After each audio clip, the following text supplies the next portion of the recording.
اور ان کے سینوں میں ایک دوسرے سے دنیا میں جو کوئی رنجش رہی ہوگی اسے ہم نکال باہر کریں گے۔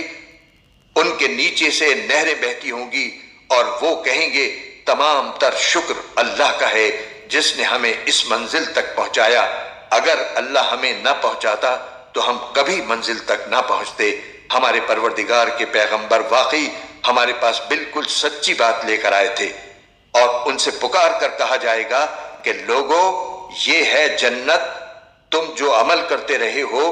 ان کی بنا پر تمہیں اس کا زندگی میں ان نیک لوگوں کے درمیان اگر کچھ رنجشیں، بدمزگیاں اور آپس کی غلط فہمیاں رہی ہوں تو آخرت میں وہ سب دور کر دی جائیں گی۔ ان کے دل ایک دوسرے سے صاف ہو جائیں گے، وہ مخلص دوستوں کی حیثیت سے جنت میں داخل ہوں گے۔ ان میں سے کسی کو یہ دیکھ کر تکلیف نہ ہوگی کہ فلاں جو میرا مخالف تھا،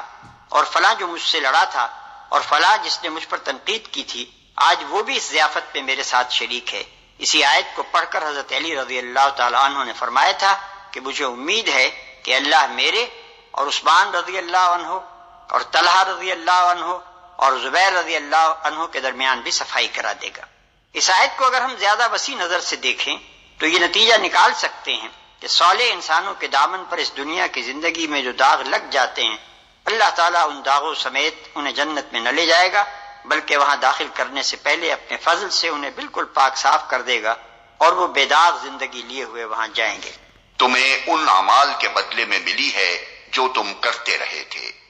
یہ ایک نہایت لطیف معاملہ ہے جو وہاں پیش آئے گا۔ اہل جنت اس بات پر نہ پھولیں گے کہ ہم نے کام ہی ایسے کیے تھے جن پر ہمیں جنت ملنی چاہیے تھی، بلکہ وہ خدا کی حمد و ثنا اور شکر و احسان مندی میں رطب اللسان ہوں گے، اور کہیں گے کہ یہ سب ہمارے رب کا فضل ہے، ورنہ ہم کس لائق تھے۔ دوسری طرف اللہ تعالیٰ ان پر اپنا احسان نہ جتائے گا، بلکہ جواب میں ارشاد فرمائے گا کہ تم نے یہ درجہ اپنی خدمات کے صلے میں پایا ہے، یہ تمہاری اپنی محنت کی کمائی ہے جو تمہیں دی جا رہی ہے، یہ بھیک کے ٹکڑے نہیں ہیں بلکہ تمہاری صحیح کا اجر ہے، تمہارے کام کی مزدوری ہے، اور وہ باعزت روزی ہے جس کا استحقاق تم نے اپنی قوت بازو سے اپنے لیے حاصل کیا ہے۔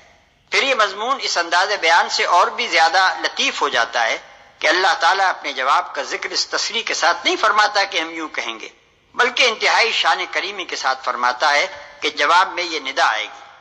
در حقیقت یہی معاملہ دنیا میں بھی خدا اور اس کے نیک بندوں کے درمیان ہے۔ ظالموں کو جو نعمت دنیا میں ملتی ہے وہ اس پر فخر کرتے ہیں، کہتے ہیں کہ یہ ہماری قابلیت اور سعی و کوشش کا نتیجہ ہے، اور اسی بنا پر وہ ہر نعمت کے حصول پر اور زیادہ متکبر اور مفسد بنتے چلے جاتے ہیں۔ اس کے برعکس صالحین کو جو نعمت بھی ملتی ہے وہ اسے خدا کا فضل سمجھتے ہیں، شکر بجا لاتے ہیں، جتنے نوازے جاتے ہیں اتنے ہی زیادہ متواضع اور رحیم و شفیق اور فیاض ہوتے چلے جاتے ہیں۔ پھر آخرت کے بارے میں بھی وہ اپنے حسن عمل پر غرور نہیں کرتے کہ ہم تو یقیناً بخشے ہی جائیں گے، بلکہ اپنی کوتاہیوں پر استغفار کرتے ہیں، اپنے عمل کے بجائے خدا کے رحم اور فضل سے امیدیں وابستہ کرتے ہیں، اور ہمیشہ ڈرتے ہی رہتے ہیں کہ کہیں ہمارے حساب میں لینے کے بجائے کچھ دینا ہی نہ نکل آئے۔ بخاری و مسلم دونوں میں روایت موجود ہے کہ حضور صلی اللہ علیہ وسلم نے فرمایا، خوب جان لو کہ تم محض اپنے عمل کے بلبوتے پر جنت میں نہ پہنچ جاؤ گے۔ لوگوں نے عرض کیا، یا رسول اللہ صلی اللہ علیہ وسلم کیا آپ بھی؟ فرمایا ہاں میں بھی، الا یہ کہ اللہ مجھے اپنی رحمت اور اپنے فضل سے ڈھانک لے۔